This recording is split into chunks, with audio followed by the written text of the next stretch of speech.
Um, yeah, thanks again for putting this on. It's great. You know, Skookum's obviously been an integral part of pushing the community forward, so that's great. Today, I'm going to try and cover on a few of the trends that we're seeing in FinTech and some of the technologies that are helping drive those. There's no way we can obviously dig deep into all of these, but I want it to be as interactive as possible. So stop me, ask questions. I'm also going to throw in some videos so that I'm not droning on and on. But really want this to be as valuable for you guys as possible. I love talking about FinTech all day long, so hopefully this gets you guys excited about it. Just quickly though, show of hands, how many of you work for a bank? Okay, ish, or consulting for a bank, all right? And how many of you work for a technology firm or developing, or you're independent? How many are unemployed, like Dan? No? Okay, so, all right. So, FinTech is obviously a big buzzword, right? I'd say it's taken off. You know, this is just a look at some of the companies that are out there in the space. There are, you know, companies trying to do and attack every little piece of financial services, whether it's payments or money movement or lending, etc. But it's actually a little sneaky in that this is actually only what's happening in Holland, to give you an idea of how big this has gotten. Holland, a country of less than 10 million, right? Same is happening in London, in Germany, in Brazil, and in the US. So there are people everywhere saying, you know what, we can do this better. And the technology today is out there that lets us do it better. And the community is noticing, right? $80 billion invested since 2010 to 2015 in FinTech. And they're estimating another 150 billion over the next 3 to 5 years. And the banks are taking notice too as well, right? So 80% feel it's going to disrupt their business model in some way. And it's not just startups, actually, that are starting to get into the game or have been in the game. You've got your technology companies, your Apples and Googles. You've got your infrastructure providers, your telecoms. Globally, it is coming at financial services and financial institutions from all angles. The interesting thing too is they're not coming at the banks to take over all of their business. They're cherry picking the parts of the business that are most profitable and the parts of the business that they think they can improve the most. And because of the way that we distribute software now, through apps, through the web, distribution is not a problem, right? Having a bunch of branches is actually no longer an asset. It's actually a bit of a liability in some cases, right? So the banks have to decide, well, where do we want to compete? Where do we want to partner? And where do we want to maybe exit? And so we'll take a look at some of that as well. Underlying all of these, though, there are dozens of kind of key trends and technologies. I've tried to boil them up to these 5. As a, you know, one, I think they're interesting, and 2, you'll see that they're used in a lot of the companies that are starting to make some serious inroads in this way. And they're big terms and they're buzzwords, and that's what they are. So the first one we'll take a look at. So biometrics, right? Biometrics is essentially a way of doing an analysis of physical or behavioral aspects of your body. So it could be voice processing, fingerprints, retina, etc. And what I'm going to also try and do for all of these is at the bottom, just trying to say, if you're interested in trying out some of these, here's an interesting place to go check them out. Or some companies that offer you APIs you can plug into, or cloud providers that offer hosting on that front. Since it is a tech talk, you know, hopefully you want to go out and try it. The use cases are very broad. I think the one we all know, right? Payments. So who here uses an Apple Pay or Samsung Pay or Android Pay? Good. How often do you use it, just out of curiosity? More than once a week? Okay. Once a month? Never? Fair enough. Okay. It's interesting because as I've been doing this for a couple of years, more hands go up with it more than once a week. So, one of the interesting use cases I found is a company called Jumio. So if you think about your traditional account opening process, even on a mobile or on a web, right? You're typing in your name, you're typing in your address, date of birth, social, phone number, email address, all this information for the bank to try and figure out who you are. So Jumio is using a scanning technology to scan Okay. Both your face and your ID to automate some of that stuff. To not only verify that it's you. Utilizing mobile and online channels, an accurate and efficient way to authenticate the identity credentials of their customers or prospects. No longer must consumers fax or mail a copy of their ID, or even worse, go to a branch to show it in person. Not exactly safeguarded fraud detection or user experience. We believe that meeting stringent business needs and delighting customers need not be mutually exclusive.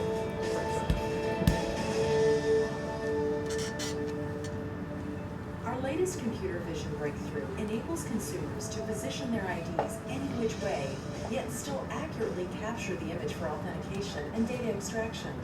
New template matching technology automatically finds the edges of the ID, rotates and accurately crops it regardless of the angle at which the consumer holds it. We've also enhanced our face match technology, which compares the customer's face with their photo on the ID to ensure that they are one and the same. Our latest release now provides enhanced liveness detection, which thwarts fraud by perceiving even the... We'll pause there. But big data is the next topic to talk about. And big data is just like regular data. It's just that there's more of it, right? But there have been tools recently that have come out to help us manage and analyze large volumes of data. And the reason they've been needed is we're now able to collect more and more of that data, right? There are sensors on our phones, on our Fitbits, on our appliances, on our everything. And all this data needs to be captured somewhere and quickly analyzed so we can actually use it. Again, some tools out there you can check out, Hadoop, Tableau, that have been specially designed to get you going on that front. In the FinTech space, there's some interesting use cases, obviously in fraud and risk. So Secure uses this to do validations of who you are. So they pull in from multiple data sources, some social, some not social, to validate that the information you've given is actually your information. So what often happens in a fraud situation is they're using your real name, your real social, your real address, but changing your email and your phone so that any communications come to them versus you. But what Secure can do is validate that all those pieces of information, your email, your phone number, your name and address, match and are actually you. It's a bit over the top, dramatic, but it does show kind of one of the use cases, which is pretty interesting.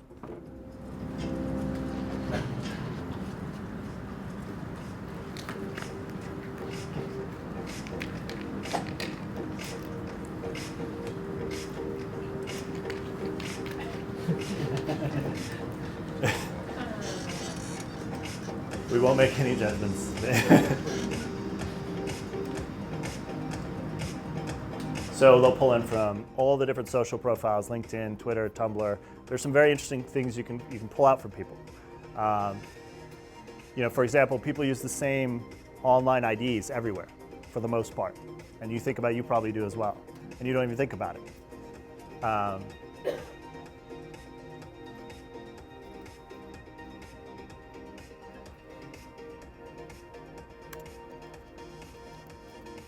All right, so again, they're able to pull in multiple data sources. And the other thing that they do is they actually will analyze this in real time. So they're not building a database of profiles of people. They're pulling in all these different data sources, quickly analyzing it, and giving a score within a few milliseconds. So it's actually pretty cool that they have the ability to do that. Klarna is a payments company out of Sweden. And you probably haven't heard of them, but they're working with merchants online to allow you to buy now but pay later. So essentially they give moment in time credit. And they take in all sorts of usage patterns into their credit scoring decision. So they'll actually see how you navigated the site, how you searched for things, how long you were on different pages to try and identify if you're a fraudster or you're a good risk or not risk. So it's pretty interesting, some of the stuff they can do. Liberty Mutual and Nest have partnered. So insurance is actually probably the farthest behind from a financial services or FinTech perspective. But they're most excited about the opportunity because if you think about it, insurance is all about underwriting. It's all about data, understanding your risks and understanding how to mitigate those risks.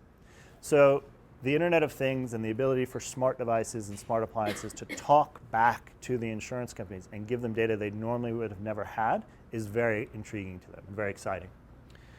Nest, what they've done with Liberty Mutual is it'll ping back and say, yep, I'm installed properly, I have my battery, these are any of the events that have happened, no one's been cooking popcorn too long, and it gives the Liberty Mutual a better understanding of what's happening inside that black box that is typically the home there. And the same for Progressive. How many of you know what Progressive Snapshot is? Okay. I'm debating whether I show the video. But essentially what it is it's a little device that you plug into your car, and it tracks how you drive. Do you accelerate quickly? Do you brake? Are you speeding? Do you drive a lot? Do you drive a little? So again, for Progressive, it helps them monitor your driving habits, and they can calculate that and give you a different price, basically. They're much better at understanding. Yep? I mean, don't all these devices end up being just the same victims of adverse selection as everything else? Potentially, right? But if it becomes mandatory, then you don't have a choice, right? Or if Does Progressive make that mandatory? it doesn't. So they offer it as a way for you to reduce your cost. Well, yeah, but if I'm going to ask for it, I'm probably a safe driver anyway. Probably. But I think part of it is you might be a safe driver, but your 16-year-old son may not be. And so Progressive doesn't know exactly who's driving the car. Now they would, in that you'd be listed on the insurance. But if your goal is to improve your driving, right, then maybe you get this because there's an actual penalty if you don't, right? So it's an incentive behavior as well, right? But it's a good coin. I mean, for all of these, it's all about incentives and benefits, and is it worth the incentive?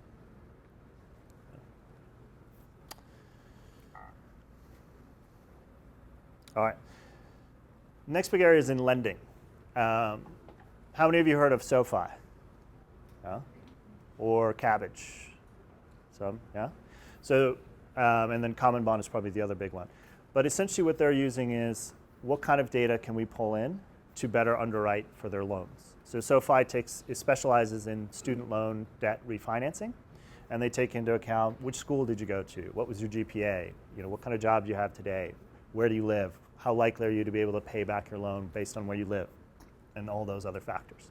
And they're able to give you a much better rate because they feel they have a much better underwriting model. Zest Finance is interesting. They actually look at even as little things as like how you typed your name. All caps, lowercase. And we at Movin, in my previous startup, we actually found very similar things. More of our fraud came from people that were all caps names. And it's because they bought the list and they were firing in the names in an automated fashion. Or they wrote them in all caps because they didn't know how to write them properly, like O'Malley or O'Shaughnessy, right? They didn't know which letters to capitalize, so they just put them all in caps. So it's big data. At the end of the day is all about taking these little pieces of information and piecing together the ones that are valuable and throwing out the junk. And the final one for big data is around personalization. So how do you make a better experience for somebody using that data? Not just to score them differently or reduce fraud, but actually help them with their day-to-day lives or help them with their banking needs or whatever the case may be. At Movin, we spent a lot of time on that, understanding your spending behavior, understanding your location, how you used your phone, specifically for the Movin app, which interactions you responded to, which ones you didn't respond to, so that we could better understand, well, if we need to notify this customer, the best way to notify them is with a push notification, or this one with an email, right? It's about tracking all of these different things and customizing the experience on that front. All right. I've lumped together artificial intelligence and machine learning, so don't get mad at me if you have a preference. But machine learning is obviously part of AI in that it's required, right? So for the AI itself to learn on that front. And really this space is starting to get a lot of attention even within FinTech. How do we get computers to do things that we normally would need people to do? Make decisions, understand things that don't have clear answers, make guesses, ideally rationally as well. And the avenue that a lot of these are coming through actually from a consumer-facing perspective are with chatbots, right? So Messenger now has over 30,000 chatbots. Some of them are just basic command and response, and some of them are actually trying to do some of the AI techniques of understanding how to communicate with you. So if you want to try it out, there are a bunch of platforms you can try. ChatFuel will actually help you build a bot. Facebook bot, they say in 7 minutes. That's their claim. And there are actually also a lot of artificial intelligence platforms / machine learning platforms that you can plug into without actually having to do too much of the coding yourself of the actual how does it learn. It's more of you training it and then it understanding what you're trying to train it. So you feed it a bunch of files, ask it to interpret them, and then you give it a bunch of seed data. It says this file is equivalent to this file is A, this file is B, and then it can figure out what's going on. Questions? No? Okay. So here's some of the interesting ones. So robo-advising is probably one of the bigger areas, right? The wealth management industry is coming under attack from 2 angles. One, from a cost perspective, right? So with the DOL ruling, it's changing the way in which advisors can charge fees, and also from lower cost entrants that are coming in and saying, forget this expensive 1 or 2% asset under management, we're giving it for 25 basis points or 50 basis points at a much lower price. So people are trying to figure out how do we continue to serve customers that way. Responsive is one of these companies, and their angle is actually that we can do this better with a computer than a person can. Investments monitoring the world economy. Many traditional and online advisors aren't focusing on the data or claim it's impossible to read the signals. At Responsive, we believe research strengthens your portfolio. We use a rational, data-rich approach to protect your money during market turbulence and capture market opportunities at bottoms, with the goal of achieving above benchmark performance. Our partners use the Responsive platform to manage over $1.2 billion of institutional and private wealth. Responsive makes investing straightforward by prioritizing what matters most. 1. Understanding your goals. Responsive learns your wealth goals and designs a diversified portfolio of high-quality ETFs that's optimized for your needs, but that's only the start. 2. Growing and protecting your wealth. Our platform monitors hundreds of economic, market, and technical signals to make the best investment decisions during market volatility and opportunity. 3. Keeping you informed and empowered. See your live performance via web and mobile. One-click support. Okay. So you get the idea, right? It's basically saying, look, Well, so I'm from seeing some of this, like these companies are actually like tech companies now. Because I mean, the research that they're doing is actually new stuff, like the AI, machine learning stuff. Like Bank of America, or I can't, for an example, it's like you're not building just applications that are supporting the bank. You're actually doing like new research and creating new things. So is it like, I guess these companies are just a tech company that happens to be financial? I guess that's, because it seems like happening now. yeah, I mean, and that's, I think you hit on a key point, right? The lines are blurring between what is a tech company and what is a financial services company, right? At the end of the day, my theory on this is it's still a business problem. It's still a financial services problem. You're trying to, in this case, help people better invest for retirement. But the tools and ways in which you do it are technical. The solution, is technical.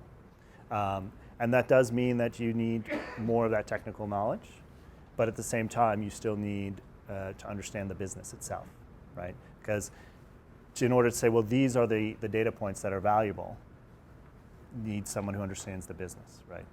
On that front. But it's a good point. I mean, they're very much starting to merge. I think Goldman Sachs now has more developers than investment bankers. So, and those investment bankers make good money. So they. So the idea here too is, right, that they think they can do it better, right? Pull in more data sources, and then, as we talked about before, customize it for each individual person. And that's kind of a general trend if you're seeing, right? You can imagine that for all of these, well, they're going to need big data, right? They're going to pull in all these data sources. They're going to need the AI or machine learning in order to churn through it and provide a customized experience. These things aren't in silos, right? RBS has a AI to help their staff answer questions. And it's very much human-like, in that you would ask it questions as you normally would, and it will respond back as a human would. And it creates that mentorship again on that front. And then on the financial wellness end, it's using the AI to crank through the actual data and analytics, but also to understand the customer's needs. Digit is an interesting one because their focus is, it's just text messaging right now. They may add a more robust app, but it's just text messaging based. And so it interacts with you by asking you questions and you respond and things like that. And their focus is on savings. So it's going to be funny in a second when I hit play.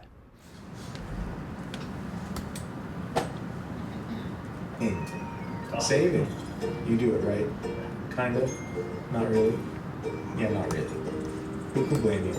It's boring. It requires all kinds of planning and stuff. But what if it was automated and also smart?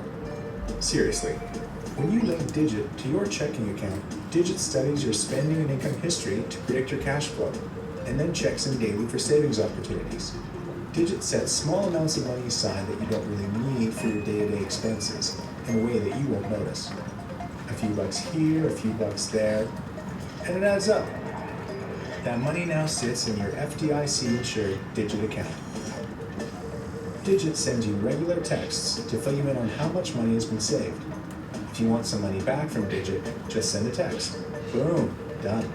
Your money's there next business day. Digit automates your savings so that you don't have to think about it or notice it happening. Oh yeah, and it's free. That's it. Sign up for Digit and enjoy the rest of your day.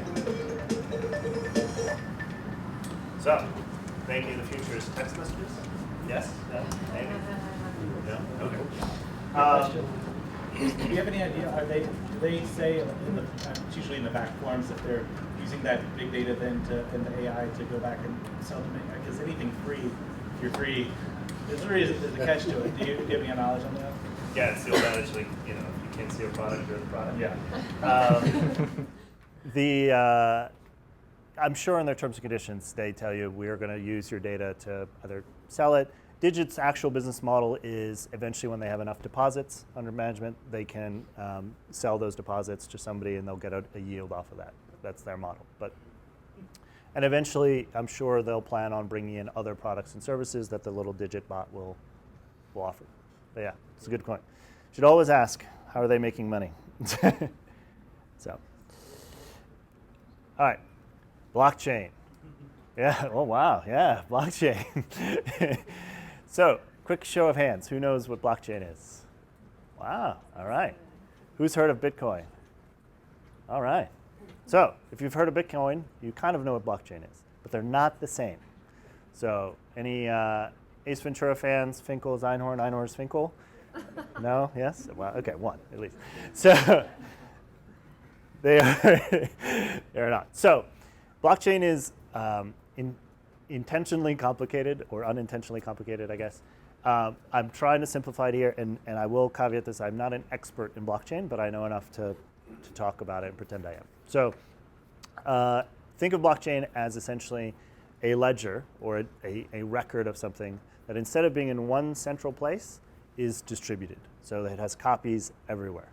There are a couple of options out here if you want to try it. So the idea behind Bitcoin is that in the old days, you used to have one central clearinghouse. It was one source of truth and one record. And if that was a trusted place, like the Fed or a government or something, then that was great. And it usually worked. But if there was ever a case where the central clearinghouse was not trusted, or in some cases where it didn't exist, right? So if you think about agreements between two parties, it's not necessarily going to go to a central party. Each party is going to say, well, this is my understanding of the agreement, and the other is going to say, this is my understanding of the agreement. And they could be in conflict, and they go to court, and that's how you resolve it. So The blockchain was invented to solve the problem for the Bitcoin use case, but if you take off the Bitcoin use case and just actually look at the underlying technology, people have recognized, wow, this is actually really powerful. And some circles actually believe this is as transformational as the internet, right? And just depends on your theory on that. But the idea is you take away that central party. And an easy way to think about it is, as I said before, say a transaction happens. I give $5 to Dan. And Dan is a normally very scrupulous person, but he decides to take it. In the old days, we'd have no record of that. With the blockchain, when I give Dan that $5, that record gets sent out to all the other people on all the other nodes within the ecosystem. It's a way to think about it, which is why you see that document now everywhere. So that if there's ever a dispute, and I say, well, I gave Dan $5, I can just simply go out and we can validate it with the rest of the nodes. It's a very simplified way of explaining it, but that's the idea, okay? It's part of the reason why it's also very good is it can't be changed very easily, actually, frankly, at all. Because the way it's written is in blocks of data. So there are a bunch of little transactions that happen, and they get packaged up into a block and connected to the other chain of transactions that are there. And they're built in a way so that, just like a chain, if you changed one of those blocks, it will break the chain. And so you can very quickly identify if somebody's tampered with it. And by the same token, right, if you remember everybody has that copy of it, then you can quickly compare to see if that copy matches what everyone else has.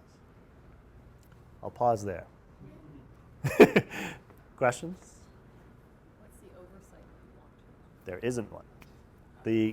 That's part of the idea. It's decentralized. So there's no central authority. It's by virtue of the fact that it is a self-managed system, meaning that everybody who's part of it manages each other. And there's a more technical, complicated reason how they do that. They solve equations and it's encrypted and so on. But the idea is no one node can change it, because then everyone else would know that it was changed. And that's also a great other point. For the open or public blockchains, you don't need permission to join them. So you can become a Bitcoin node on the Bitcoin blockchain without asking anyone, and you start to participate. There are rules and things like that, but on that front. So it allows you then to say, okay, well, there are a lot of use cases that I can use for the blockchain, and I don't need to ask anybody, can I get on this blockchain? I can just start to use it. There are also multiple blockchains. There's no like one blockchain. So the blockchains are there to support the different use cases. Sometimes it's Bitcoin, sometimes it's an internal one, and we'll take a look at some of those. Yep. Do you see this as something that, because there's lots of banks who are dipping the toe in the water. The latest one was Accenture, which was like a couple days ago, and I was watching a thing, because they took about the immutability part, which is kind of the core tenet of it. And Yep. I'm wondering, is this something banks can actually apply, or are they just trying to tread water so that, because a lot of the big evangelists will say, this does away with a lot of the banks at a fundamental level. It's like a horse person trying to, outdo the car at a certain point. Well, so the answer to your first question, are the banks getting into this? Yes. So in fact, we'll cover some of the use cases the banks are doing. My personal opinion on your second piece, which is will this replace the banks, is no, and for a certain reason. It is inherently complicated and is not, at the moment, designed for, call it the average person, right? And you will need a trusted intermediary to help you leverage the capability of the blockchain. I don't think an average consumer will ever know or understand the blockchain, or need to. They shouldn't, right? You don't need to understand how payments work. You just swipe your card and it happens, right? And so I think there is a role for the banks to continue to play that when it comes to the blockchain. That's my opinion, but yeah. Good question. Yeah. All right. So this is a great slide from Let's Talk Payments. If you don't follow Let's Talk Payments, you should. It's a great started locally, and they're now global. These are all the different use cases. We're going to take a look at some. You don't need to try and read it on that front. Just as I said before, it's everything. Can't talk about blockchain without talking about cryptocurrencies. Bitcoin is the most well-known, but it's not the only. There are hundreds at this point, and there are actually sites that allow you to create your own cryptocurrency if you want to. So if you and your friends want to have your own, that's cool, you know. Ramy coins, it's available on that front. But, and market cap's a bit deceiving, but it's the amount of equivalent dollars that the Bitcoins equal, or the cryptocurrency equals. It's not a market cap like a company. So, but it's $6 to $7 billion. So it's a significant chunk of change that's sitting out there in currency. Ripple is the next most popular, and it's gaining speed quickly, and we'll talk about that one in a little bit. But they actually partner with banks, which is why part of their adoption is so quick. So to answer your first question, which is what are the banks doing, which was a great segue, just a hair early, a slide early, is a consortium called R3. And R3 is essentially 40 to, and it's growing, 45 of the largest banks in the world. They've gotten together and said, hey, blockchain is a very important technology. We are systemically important. We need to figure out how to work together using blockchain. And they've identified dozens of use cases, but they've kind of lumped them into 4 major categories. You've got your, you know, by who benefits are these different use cases. Some of the bigger ones that are starting to get a little traction in the beginning is something called trade finance, right? So banks are constantly settling between them on behalf of companies, billions of dollars every day across border and across with multiple banks.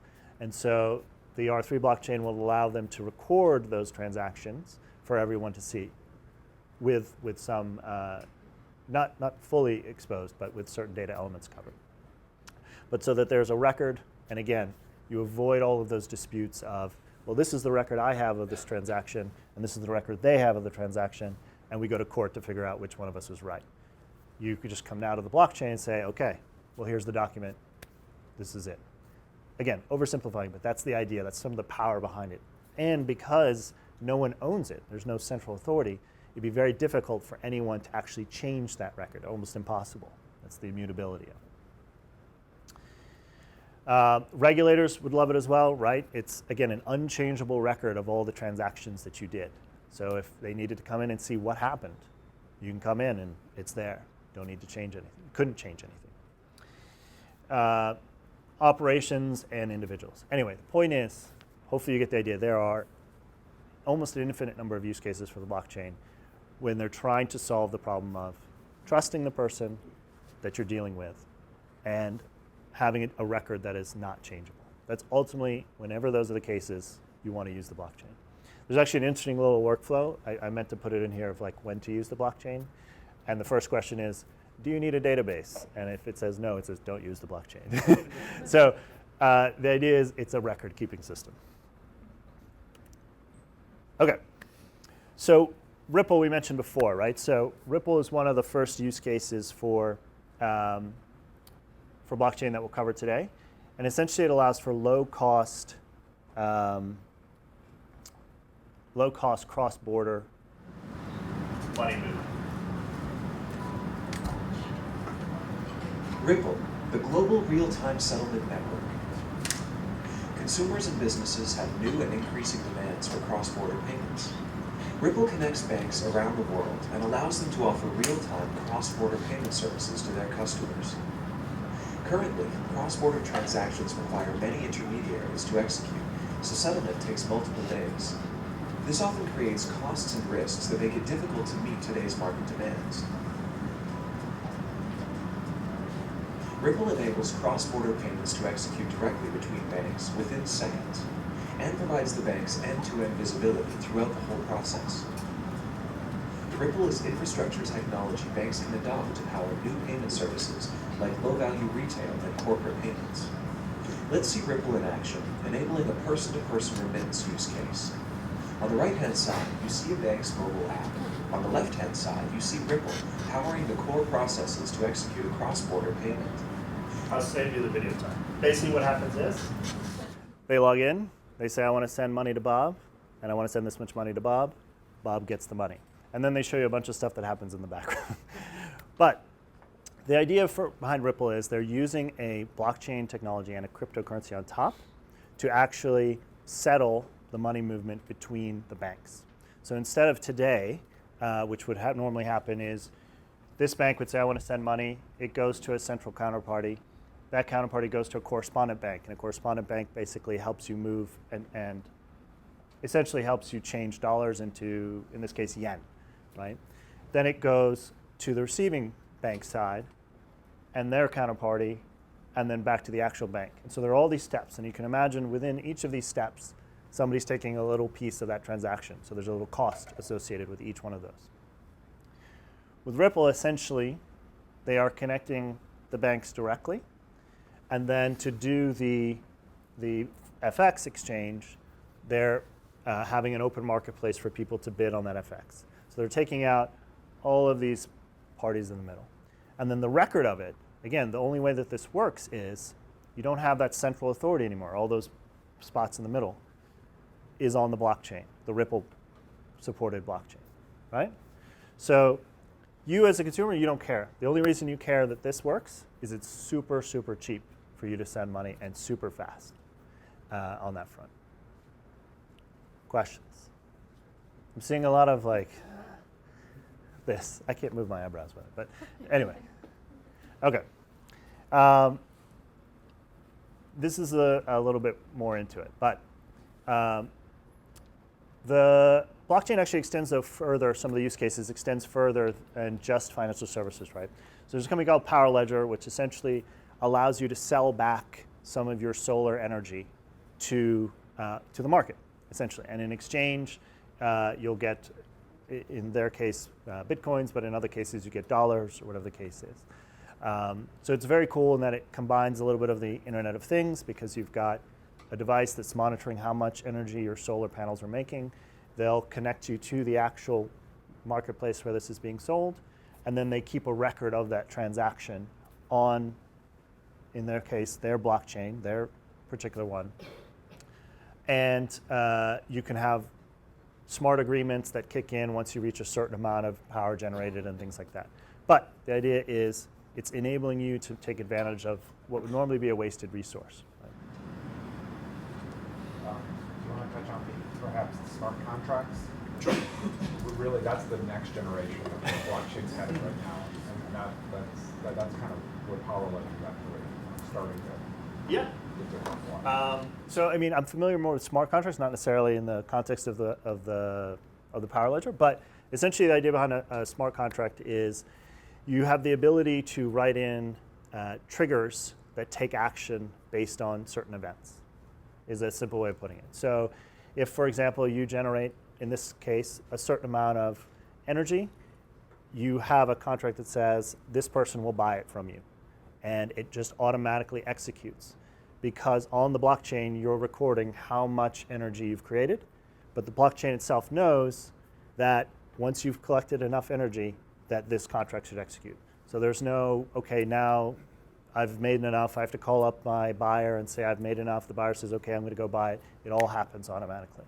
There are lots of other things and other use cases for that, but it's an interesting way to automate contracts and triggers on that front.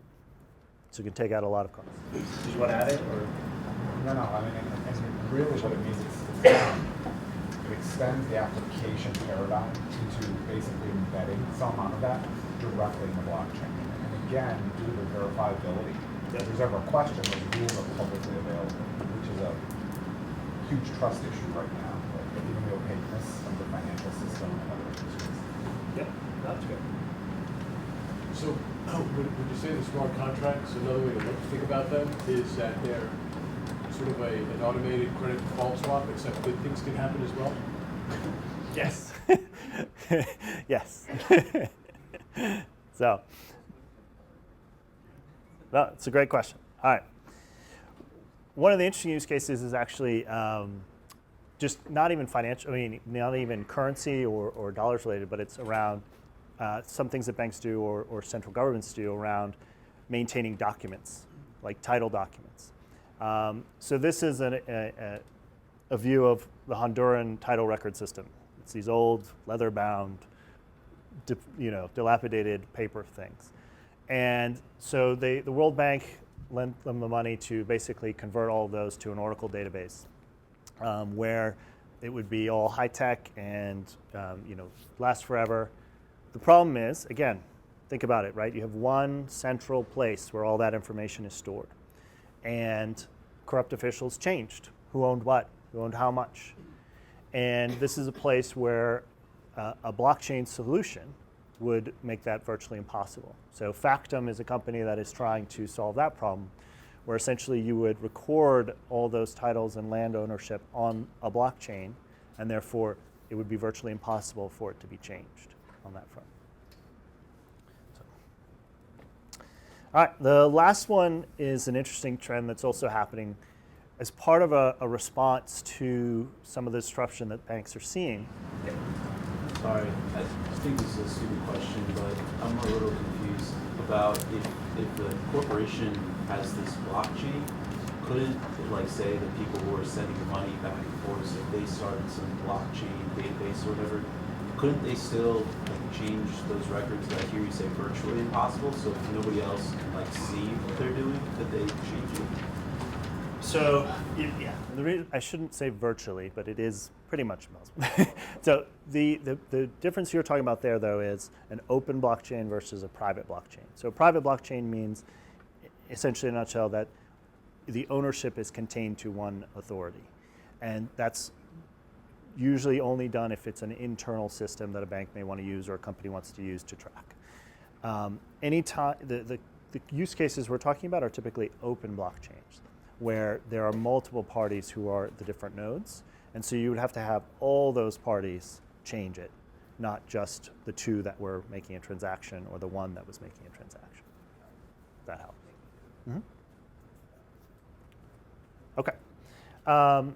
So the last one to cover is around open APIs. So as part of the disruption, the banks are saying, well, if you remember in the beginning, we can either partner or we can compete. And on the partner end, they're saying, well, what do we have that's an asset that we can start to leverage? And they've got all these capabilities within them. So think payment system, think KYC systems, think money holding, think lending, and so on. And they're saying, well, why don't we open these up to third parties to be able to develop applications on top of them?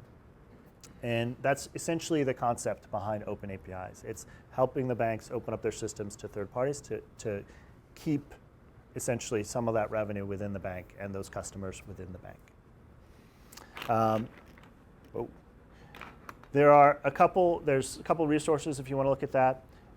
The Open Bank Project is a consortium primarily based out of Europe, but essentially they're trying to standardize what those APIs look like. So if you think about it, instead of each bank creating their own custom interface for you to open an account or to move money, you would have one standard across all the banks. So you as an application developer wouldn't have to customly build against each and every bank. Fedor is a bank, again in Germany, but they've come to the US, where they built from the ground up their bank to be very open on API banking. And Yantra is a company out of Kansas, which is also doing the same on that front. And in Europe, actually, this is being driven a lot also by the government. So there's something called Payment Service Directive 2, which essentially mandates that the banks by a certain date open up their platforms to third parties. And there's a huge controversy around this because they're actually also forcing the banks to open it up around payments as well. So allowing third parties to do payments, not just get transactional information. Questions? All right. I'm not going to go into too much detail here on the Open Bank project, but again, as we mentioned before, it's taking the bank's legacy IT, it's putting a layer on top of it to have a consistent way for you to interact with the bank, and then you can build apps that please customers on top. So I'll quickly transition into the company that I'm working for now, Honeyfi, product plug, by the way. So it's a startup that me and these two other guys who are sunning themselves in San Diego right now started up.